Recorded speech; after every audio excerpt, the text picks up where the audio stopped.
Jeremias capítulo 9, nós vamos ler 3 versinhos, irmãos. Eu peço que vocês prestem atenção. A escritura diz o seguinte: no dia 24 deste 7º mês, os filhos de Israel se reuniram para um jejum. Vestiam um pano de saco e traziam terra sobre a cabeça. Os da linhagem de Israel separaram-se de todos os estrangeiros, puseram-se em pé e fizeram confissão dos seus pecados e das iniquidades de seus pais. Levantando-se no seu lugar, leram no livro da lei do Senhor, seu Deus, durante 1/4 parte do dia, e durante outra 1/4 parte do dia fizeram confissão e adoraram o Senhor, seu Deus. Mantenha sua Bíblia aberta, vamos orar uma vez mais. Santo Deus e eterno Pai, nós nos quedamos diante do Senhor, Pai. Essa é a sua palavra, ela que foi lida aqui agora. Eu quero te pedir, Deus, que apesar de mim, o Senhor fale com a tua igreja, o Senhor fale comigo, fale conosco nessa noite, Pai, para nos confrontar, para nos consolar, para nos fazer parecidos, ó Deus, com Jesus Cristo, para que o nosso viver redunde glória ao teu santo nome. Em nome de Jesus. Amém. Queridos irmãos, há poucos dias nós nos reunimos com familiares, outros de nós com amigos, para celebrarmos a chegada de um novo ano. 2022 estava batendo na porta. E é geralmente nessa mudança de ciclo que a gente mais pensa naquilo que nós fizemos no ano anterior. É geralmente em momentos assim que a gente mais pensa em tudo que aconteceu conosco no ano de 2021. É assim ou não é? E a verdade é que quando a gente pensa sobre esses acontecimentos, nós nos rememoramos de coisas boas. Alguns se casaram, 2021 foi ano de casamento, Tiago e Miriam, que o digam. Alguns se lembram que foi um ano oportuno para conseguir o primeiro emprego, quem sabe? Ou quem sabe ainda, foi um ano oportuno para conseguir um emprego melhor, uma promoção no trabalho. Coisas boas que acontecem. Talvez a gente que está aqui numa cidade universitária tenha sido um ano para que você ingresse na universidade ou até conclua o curso na universidade. Mas de fato, não é só um tempo de rememorar as coisas boas que nós fazemos, mas a gente se lembra das coisas ruins também que nos aconteceram. A gente pode pensar aqui no projeto da academia que falhou. O projeto de perder as gordurinhas deu certo não.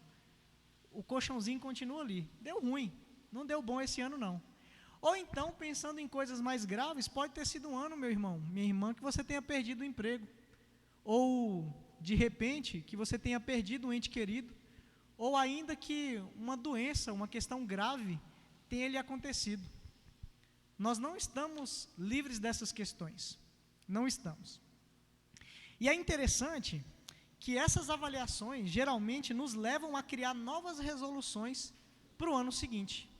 É geralmente em períodos assim, períodos em que a gente pensa bastante sobre a nossa vida, que nos alavancam a nós criarmos novas resoluções.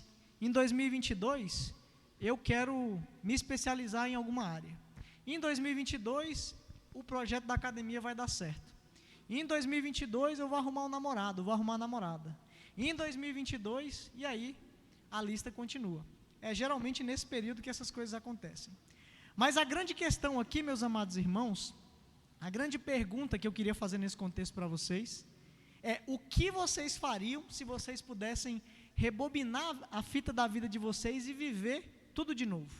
Não só em 2021, mas 2020, 2019, durante toda a vida de vocês. O que você faria de diferente, ou o que você apagaria dessa história aí que você criou até agora? O que você faria de diferente? Talvez o seu maior desejo seja desdizer alguma coisa que você tenha dito que tenha magoado alguém. Talvez ali no calor da emoção, você tenha sido bastante agressivo nas suas palavras, e se você pudesse fazer isso aí, passar uma borracha em alguma coisa que você fez, queria apagar aquilo que eu falei para aquela pessoa. Talvez o desejo do seu coração seja, eu queria voltar no passado e gastar mais tempo com os meus filhos, queria conviver mais com eles, queria demonstrar mais amor pela minha esposa, pelo meu esposo, queria ter trabalhado menos e ter dedicado mais tempo à minha família. Cada um tem as suas questões, e certamente cada um de nós tem episódios diferentes, que se nós pudéssemos, nós apagaríamos não só da nossa mente, mas da mente daquelas pessoas que de algum modo participaram desses episódios que não foram tão bons aí na nossa vida. E que nome, se eu te perguntasse a respeito de um nome para isso, que nome você daria para essas questões, para esse sentimento que te leva a desejar desfazer tudo isso que você fez, ou mesmo nunca tê-lo feito? Seria isso algum tipo de arrependimento? Arrependimento. Ora, é o próprio Jesus Cristo que, quando ele inicia o seu ministério, pregando o Evangelho, essa palavrinha arrependimento está imbuída ali na sua frase. É ele que diz lá em Mateus 4,17: arrependei-vos, porque é chegado o reino dos céus. Meus amados irmãos, o textinho que nós lemos aqui, em Neemias, nesses primeiros versinhos do capítulo 9, eles vão retratar a história de Israel num contexto em que a gente precisa dar uma olhadinha um pouquinho antes. Deus havia enviado um profeta chamado Jeremias, convocando o povo de Israel ao arrependimento. E constantemente, Jeremias profetizava: arrependam-se dos vossos pecados, voltam-se a Deus, abandonem as vossas práticas pecaminosas. E o povo não se arrependia de seus pecados. Muito pelo contrário, o povo desejava ouvir os falsos profetas, que profetizavam, na verdade, o que o coração do povo que vivia em pecado queria ouvir. E aí Deus, na sua muita paciência, chega um determinado momento que Deus envia novamente Jeremias e diz o seguinte: vai aquele povo e diz que eu os enviarei, eu os entregarei nas mãos dos inimigos, e eles ficarão cativos, eles viverão cativos pelos babilônicos durante 70 anos. E assim aconteceu, meus amados irmãos. Os judeus, eles foram aprisionados, eles foram levados cativos pelos assírios, ainda ali durante esses 70 anos. Em algum momento desses 70 anos, o governo persa toma o governo da Babilônia, subjuga o governo da Babilônia, e aí o governador ali dos persas, Ciro, traz uma seguinte determinação: que os judeus retornem então para os seus lares. E assim aconteceu. Após os 70 anos, os judeus, muitos deles, nem todos, retornaram a Jerusalém.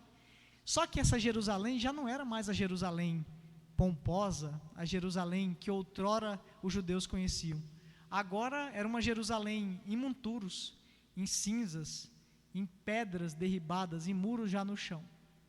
Acontece que Neemias, que se identifica aqui como copeiro do rei, como assistente do rei, ele, tomado de uma compaixão, de um amor piedoso pelos irmãos, ele pede cartas ao rei e diz: eu preciso voltar ali.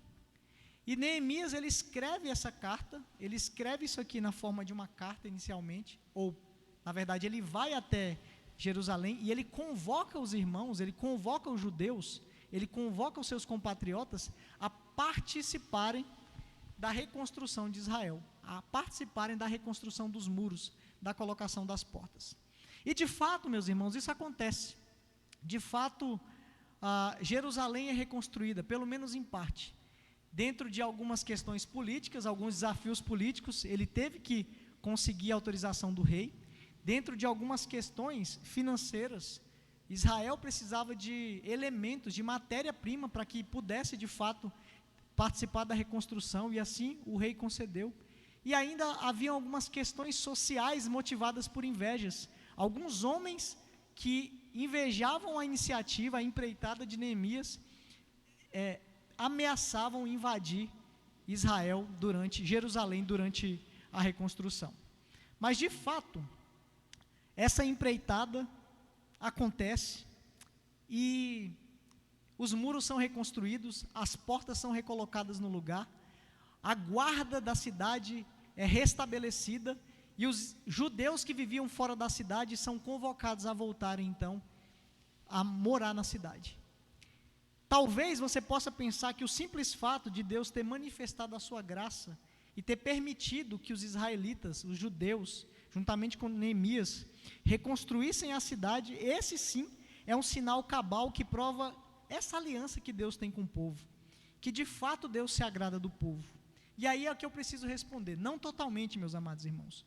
O verdadeiro sinal de que Deus perdoa aquele povo, de que Deus regenera aquele povo, não acontece nos muros. Esse arrependimento não acontece naquilo que é visível em primeiro instante, é no coração e não nas paredes que se erguem em Israel. Nesse capítulo em especial que nós lemos, o capítulo 9 de Neemias, depois de todo o empreendimento civil, algo maravilhoso acontece com o povo de Israel, com os judeus. Esse povo que experimentou uma disciplina, meus irmãos, não de alguns meses, não de uma pandemia que durou 2 meses, 3 meses, 2 anos, 3 anos, 4 anos, mas 70 anos subjugados pelos seus inimigos. Esse povo que havia experimentado essa disciplina, que volta à sua terra, que passa por lutas e que reconstrói, agora demonstra características de um povo arrependido. Esse é o tema da nossa pregação dessa noite, características de um povo arrependido. Nós vamos aprender quais são, então, as características de um povo que passa pela disciplina do Senhor, mas que demonstra verdadeiro arrependimento. Como que o povo que passa por essa situação deve agir a partir de então? É nesse contexto, então, de olho nesses 3 versinhos, mantenha sua Bíblia aberta, que nós vamos aprender em 5 pontos nessa noite, características de um povo arrependido. Amados irmãos, e o primeiro ponto que eu gostaria de ver com vocês, nessa noite um povo arrependido é um povo que se humilha. Um povo arrependido é um povo que se humilha. Olhe comigo o que diz o versinho 1. No dia 24 deste mês, se ajuntaram os filhos de Israel com jejum e pano de saco e traziam terra sobre si. No mundo que nós vivemos hoje, nesse mundo pós-moderno, o sentimentalismo é algo cada vez mais presente nessa sociedade.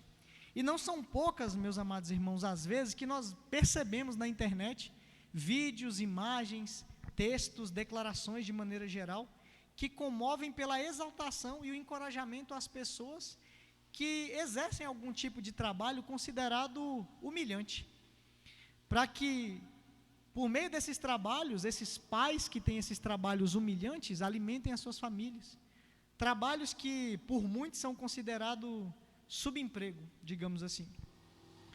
E no Rio Grande do Norte, lá em Mossoró, aconteceu uma situação interessante. Uma estudante chamada Cauane Souza, de 24 anos, na sua cerimônia de formatura, no seu curso de, se eu não me engano, serviço social, ela entra na cerimônia portando uma enxada, homenageando seus pais, trabalhadores rurais, por todo o apoio financeiro, pelo que eles tinham feito, né? Nesse trabalho que, considerado por muitos, é um trabalho humilhante, é um trabalho que é considerado um subemprego.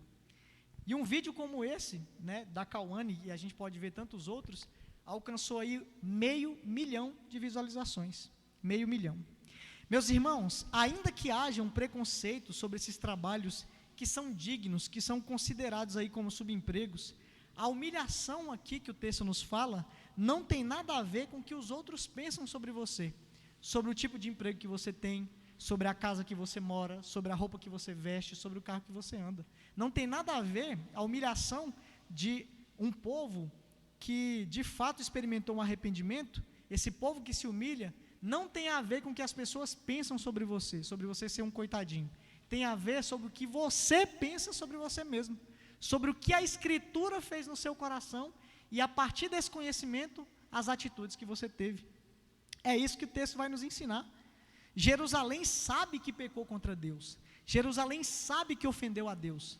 Os judeus que ali estavam sabem que o castigo que lhes foi dado foi um castigo merecido, que não foi fruto da maldade de Deus, mas foi um castigo merecido. E essa disciplina que eles receberam foi uma disciplina muito bem aplicada. Após retornar à cidade e reconstruir os muros, qual a primeira atitude desse povo, meus irmãos? Humilhar-se diante de Deus, como atitude de súplica pelo perdão de seus pecados. Olha o que o texto vai dizer. No dia 24 deste 7º mês, os filhos de Israel se reuniram para um jejum, vestiam um pano de saco e traziam terra sobre a cabeça. Era uma das práticas de Israel, demonstrando a sua humilhação diante de Deus. Vestir-se de pano de saco, muitas vezes lançar o rosto em terra, ou lançar terra sobre a cabeça. Era uma maneira de se humilharem diante de Deus. Olha o que Joel, no capítulo 1, o textinho que nós lemos, versos 13 e 14, vai dizer: Cingi-vos de pano de saco e lamentai, sacerdotes.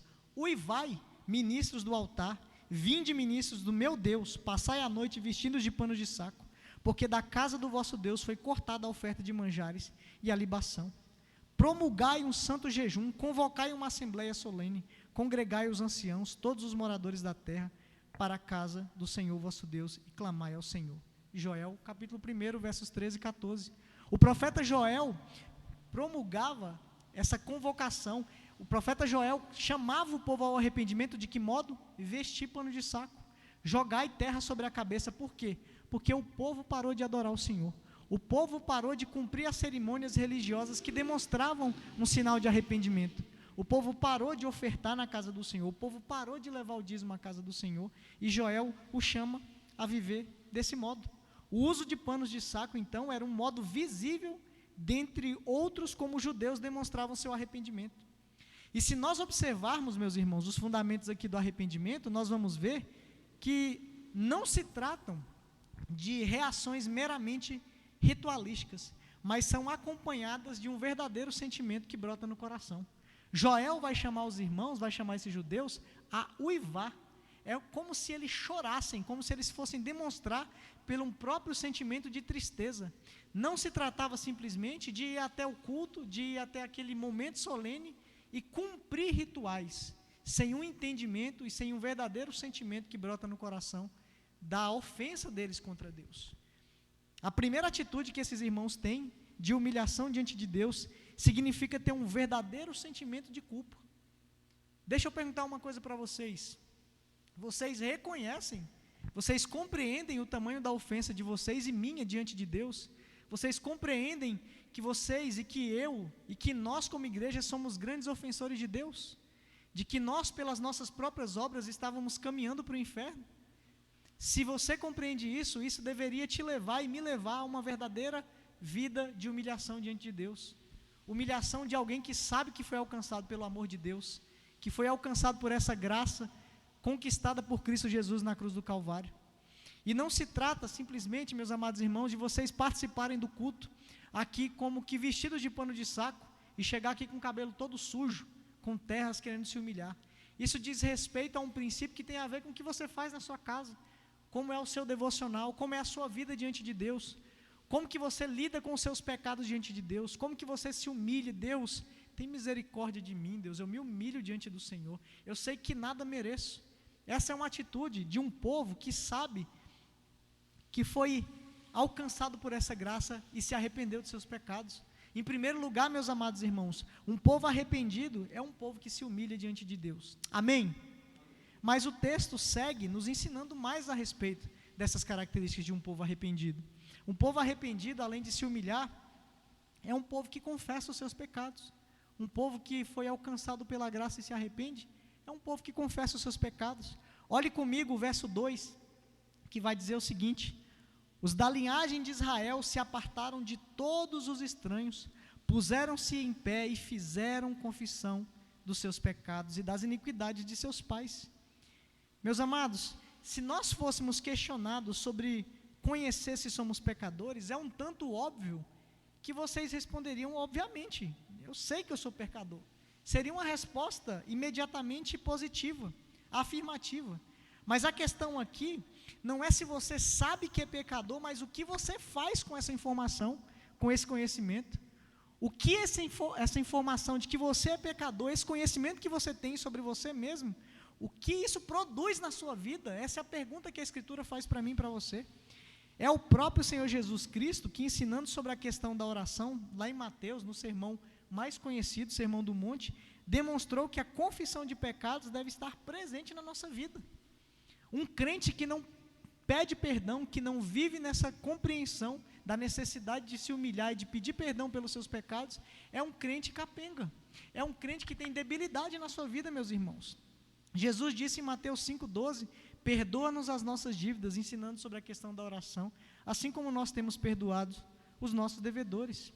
E nesse contexto, Jesus, meus amados irmãos, não estava sendo exaustivo sobre o modo de orar, no sentido resumido: é assim que se ora, acabou, Não é isso. Não é isso que Jesus estava ensinando. Mas sim o princípio, a necessidade de orar. Há muitos cristãos que têm extrema dificuldade de orar. E tantas vezes é assim comigo, é assim com vocês. Mas outros ainda, quando oram, fazem sempre uma confissão bastante genérica. Deus, perdoa meus pecados. Todos os dias, Deus, perdoa meus pecados.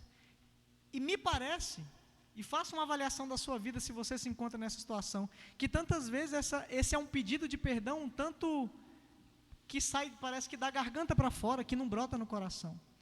Meus irmãos, o encorajamento para nós aqui nessa noite é que nós, de fato, possamos dar nomes aos nossos pecados, por mais grosseiros que eles sejam. Deus, tem misericórdia de mim, porque hoje eu cometi o pecado da lascívia. Eu olhei para aquela mulher e eu não deveria tê-la desejado. Eu olhei para aquele homem e eu não deveria tê-lo desejado. Tem misericórdia dos meus pecados. Tem misericórdia, me dá um coração puro. Deus, tem misericórdia, porque eu tenho constantemente pecado no sentido da luxúria, Deus. Eu tenho pensado sobre riquezas, angariar riquezas, e isso tem tomado meu coração. Deus, tem misericórdia de mim. Que de fato, meus amados irmãos, a gente possa dar nomes aos nossos pecados.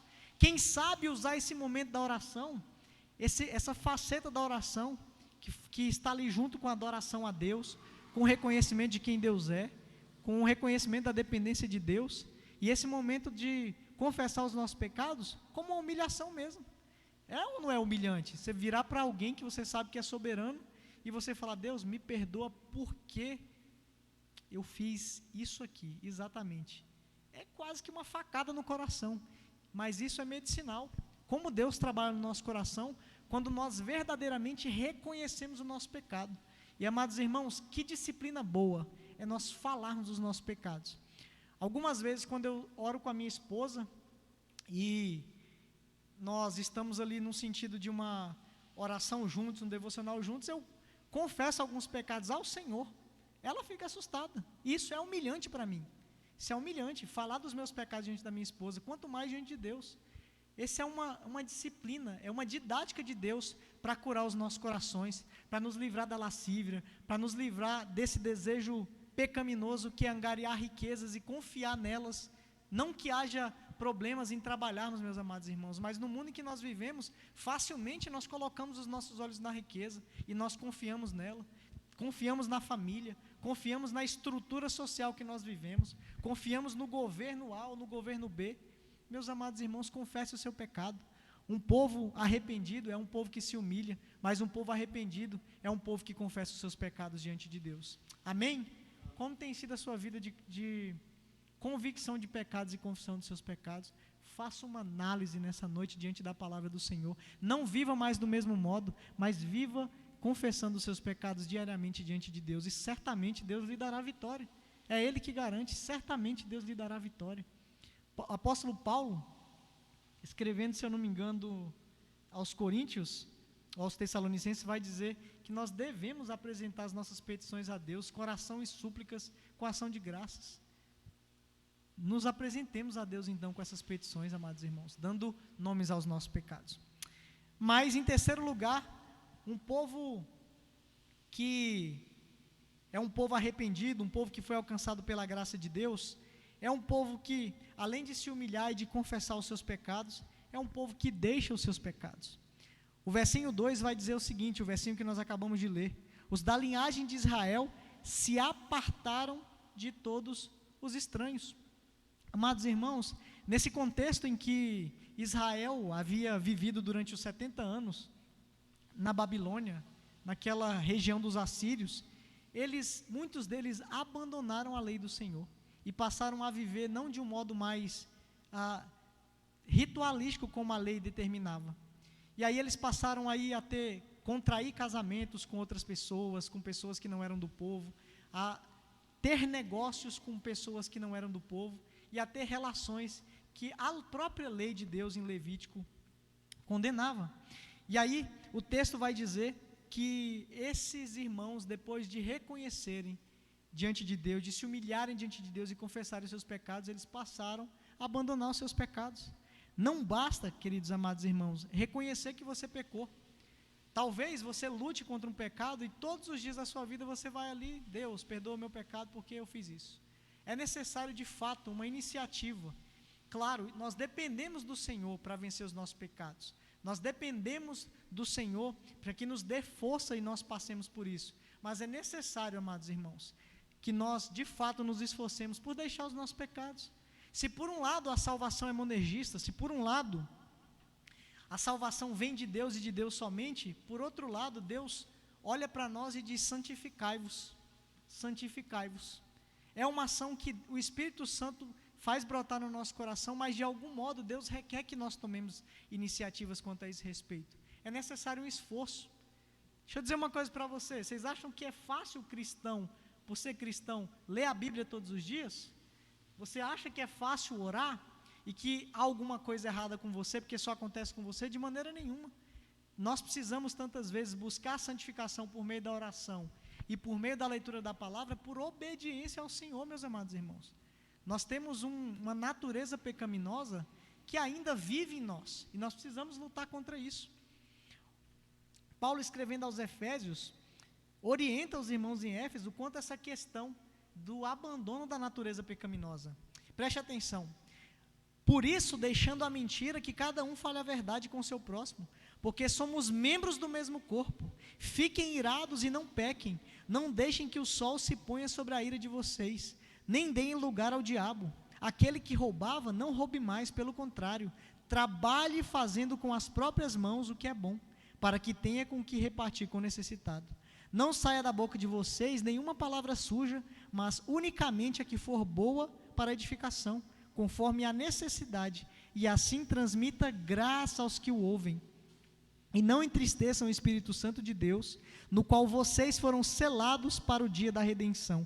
Que não haja no meio de vocês qualquer amargura, indignação, ira, gritaria e blasfêmia, bem como qualquer maldade. Pelo contrário, seja também Deus sejam bondosos e compassivos uns com os outros, perdoando uns aos outros, como também Deus em Cristo perdoou vocês. O que o apóstolo Paulo está escrevendo a essa igreja de Éfeso é ensinando a eles que não tem como, meus amados irmãos, viver do mesmo modo.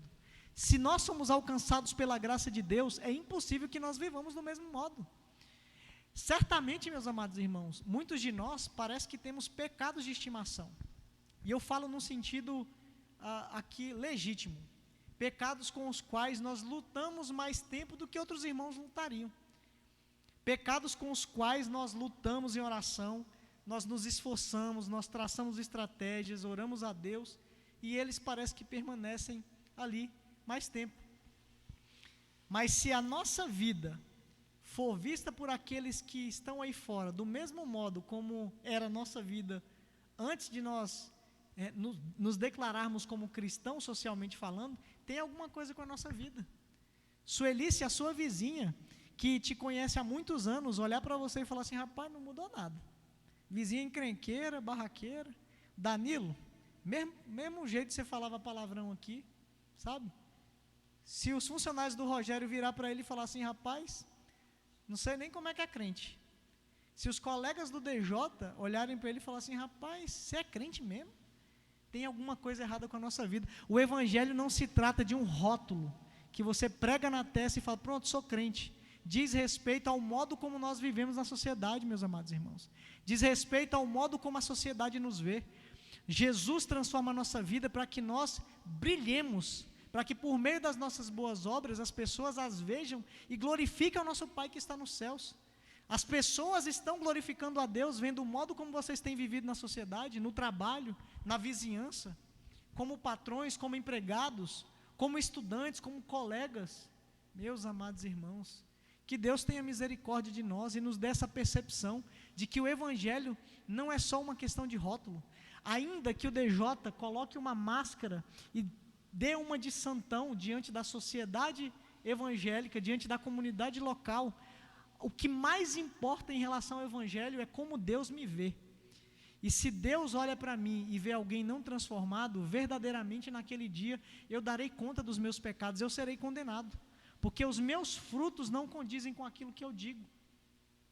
Os meus frutos não dizem respeito àquilo que eu digo que Cristo fez na minha vida. Por isso que o texto vai nos ensinar que alguém que foi perdoado é alguém que se humilha diante de Deus, sim. É alguém sim que confessa os seus pecados, mas é alguém que os deixa.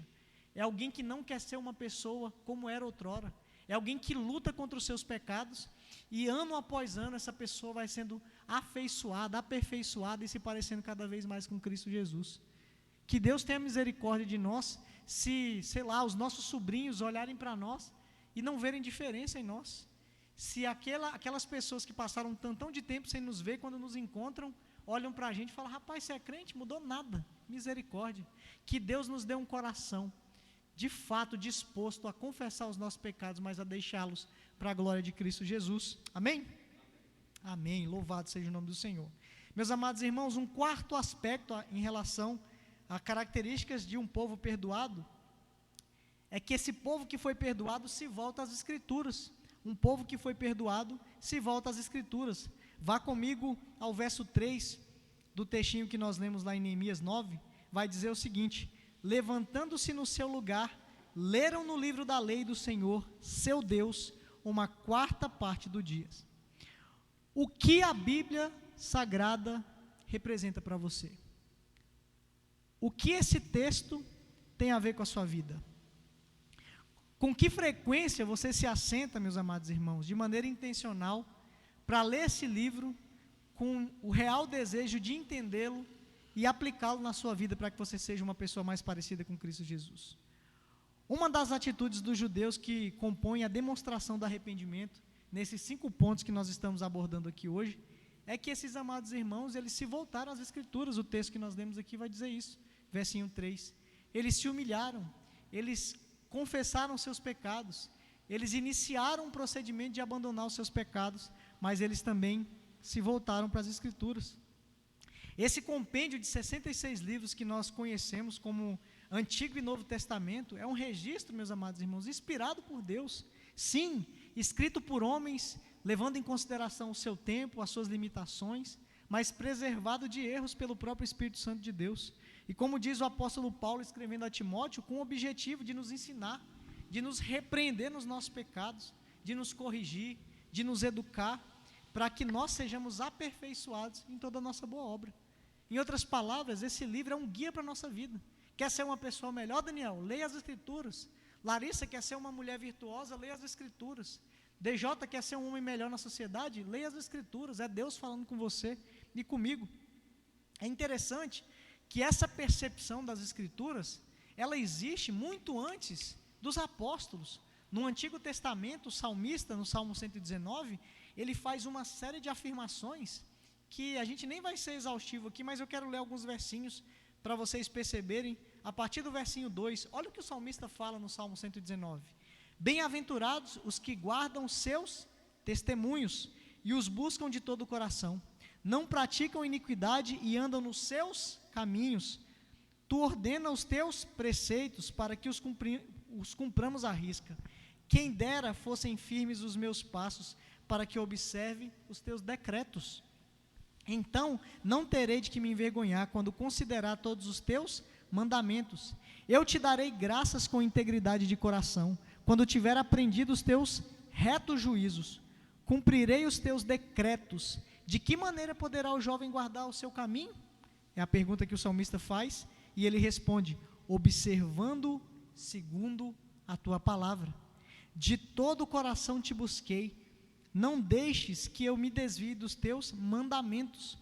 Quando guardo a tua palavra no meu coração, para não pecar contra ti. Olha quantos termos o salmista usa: testemunhos, decretos, mandamentos, palavra, preceitos, retos juízos. São muitos os termos que o salmista usa para falar de uma coisa só: a palavra do Senhor. E ele deseja, de fato, não ser vacilante para poder observar a palavra do Senhor. Meus amados irmãos, se nós queremos, de fato, ser cristãos diferentes na sociedade, cristãos que causam impacto onde quer que nós formos, cristãos que são pais melhores, que são filhos melhores, que são trabalhadores melhores, observe a palavra.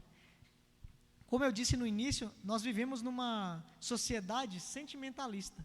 E nessa sociedade sentimentalista, a gente observa que as pessoas sempre procuram respostas dentro de si mesmos.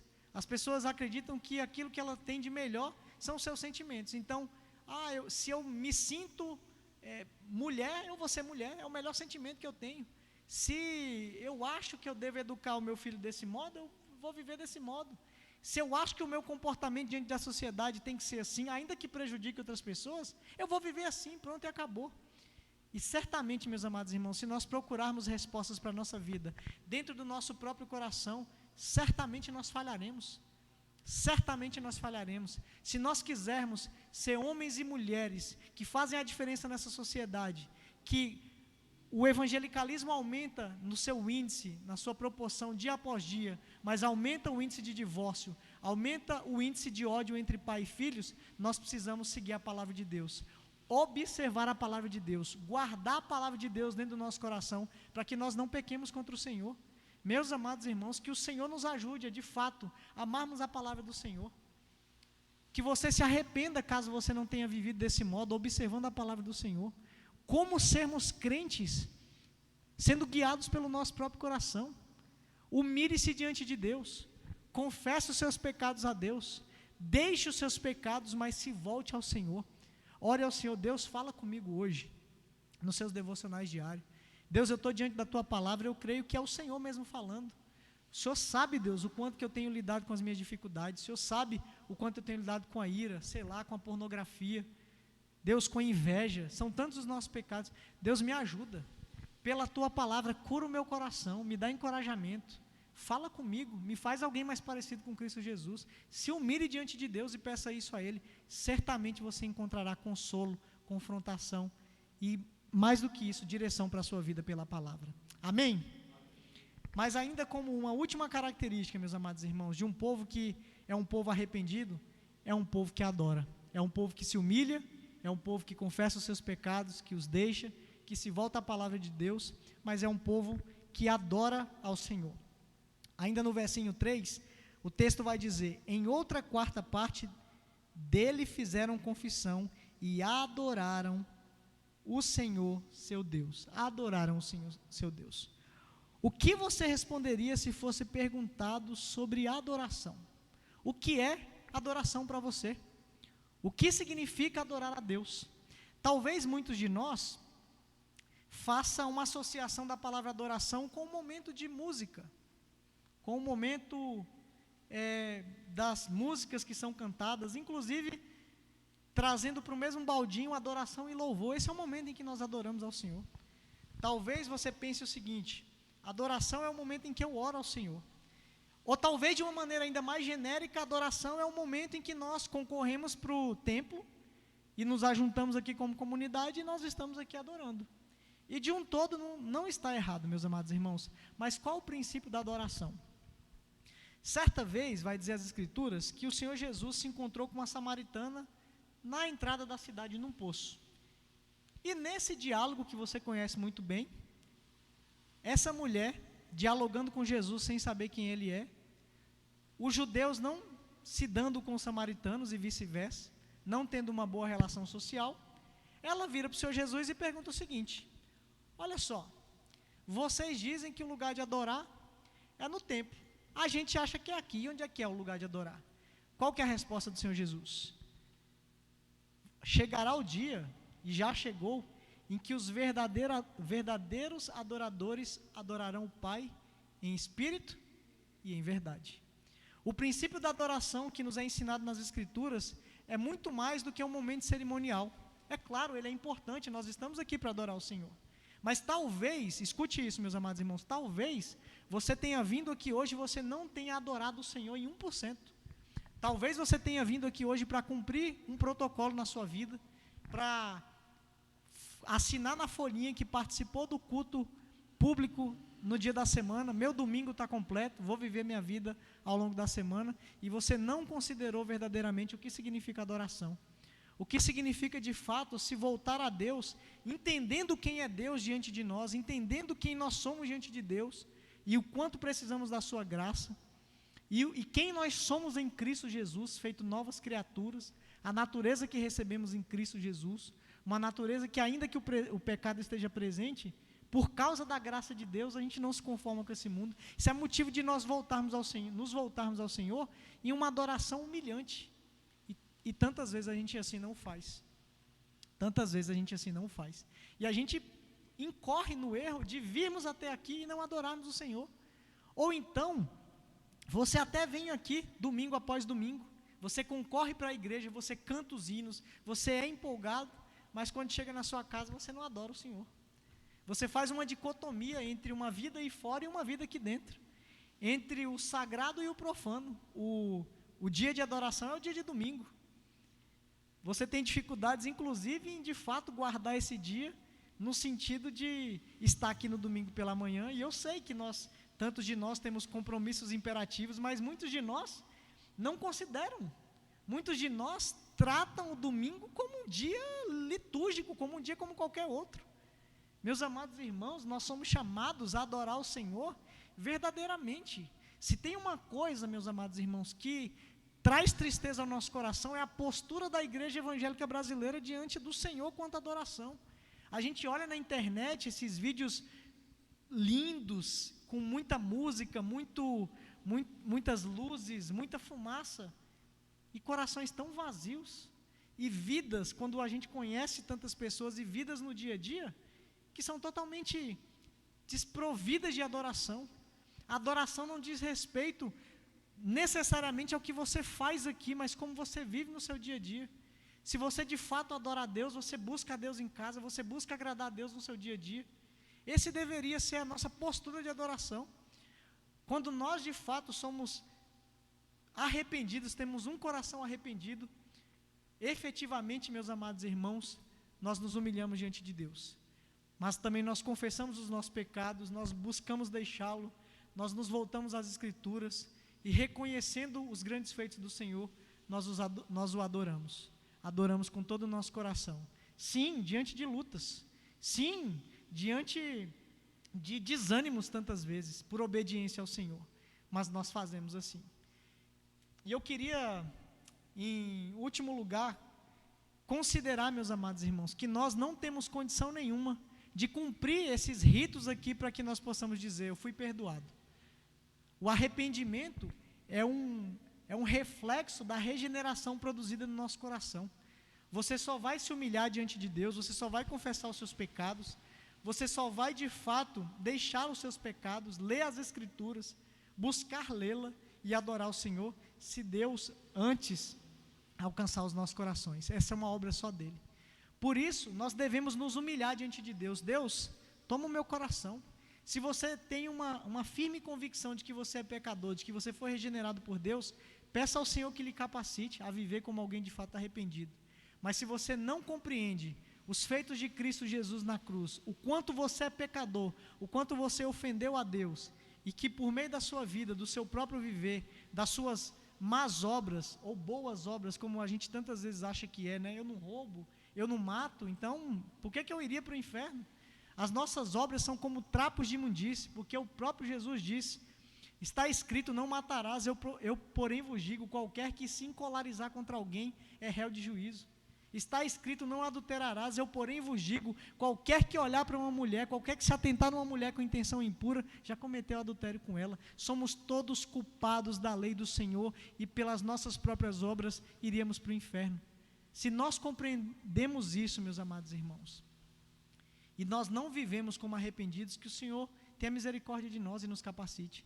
Mas se essa verdade ainda não é verdade para você, que Deus lhe alcance, que você alcance de Deus um coração, que Deus lhe faça de você, faça do seu coração um coração de carne, dobrado a Ele, um coração disposto a adorá-lo, para que você possa ter essas características que impactam a sociedade, que impactam a sua vida, a sua família e acima de tudo, para que você possa viver como um luzeiro do Senhor e a sua vida glorifique a Deus que está nos céus. Amém? Vamos nos colocar de pé e